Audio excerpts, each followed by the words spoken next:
حضرت ابو سعید خدری رضی اللہ تعالی عنہ سے مروی ہے کہ حضور صلی اللہ علیہ وسلم نے فرمایا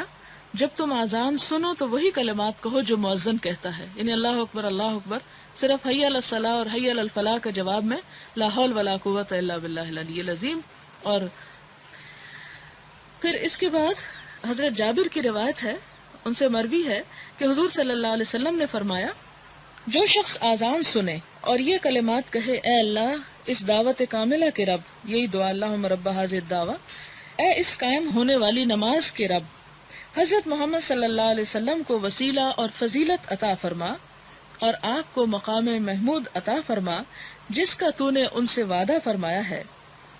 یعنی جو شخص یہ دعا پڑھتا ہے قیامت کے دن اس کے لیے میری شفاعت واجب ہو گئی.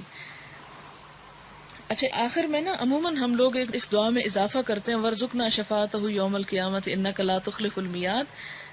یہ مسنون الفاظ نہیں ہیں، یہ ہم نے خود ایڈ کر لیے ہیں. شاید اس حدیث کے جواب میں لوگوں نے اس کو اضافہ کر لیا کہ جس میں آپ نے فرمایا کہ قیامت کے دن اس کے لیے میری شفاعت واجب ہوگی.